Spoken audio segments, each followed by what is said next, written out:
এই পেজটা থেকে আমাকে মেসেজ দিয়ে বলে যে ভাই আপনার কন্টেন্ট গুলো আমি অনেকদিন ধরে দেখছি, আমার পেজে আপনি অ্যাড চালাবেন, এখন দেখেন পেজে কোনো সমস্যা আছে কিনা। আমি আগে পেজ দেখি, পেজে আপনার ফলোয়ার 25 কি 30 কি হলেও আমি আগে পেজ দেখি। পেজ ঠিক না থাকলে আমি কখনো অ্যাড চালাই না, কারণ আহ, এক লোক আমার কাছে মেসেজ দিয়ে বলে যে ভাই দৈনিক তো 2টা করে কন্টেন্ট আপলোড দেই, তারপর আপনার আহ 300-400 ডলারের মতো অ্যাড চালাই, কিন্তু সেল নাই। তো তখন তার পেজটা আমি অডিট করে দেখি যে তার পেজে অনেক সমস্যা রয়েছে। অনেকে করে কি পেজ খুলেই তারপর আপনার প্রোডাক্ট সেল দিতে চায়, কিন্তু সেটা তো আর কখনো সম্ভব না। পেজ ঠিক না থাকলে কখনো আমি অ্যাড চালাই না।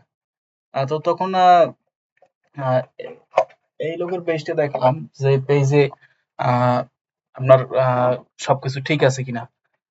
তখন যেটা দেখলাম যে তারকে আর কি পেজটাকে 5-এর ভিতরে 3 দেওয়া যায়। বাকি যেটা আছে সেটা তাকে বলে আমি ঠিক করিয়ে নেব, সমস্যা হবে না। এখন তার পেজে অ্যাড চালানোর জন্য একদম রেডি আছে। তো অনেকেই আমাকে আমার আইডিতে মেসেজ দেয়, কারণ পেজটা নতুন তো। পেজ থেকে যারা দেখছেন তারা আমার পেজে মেসেজ দিয়েন, সমস্যা নাই। আহ, সবাই আমাকে আইডি থেকেই চিনে। এই পেজটা আমি নতুন খুলছি, আমি আইডি দিয়ে কাজ করতাম, 3 বছর ধরে কাজ করতেছি। তো যারা পেজ থেকে দেখতেছেন আমার পেজে মেসেজ দিয়েন আপনারা।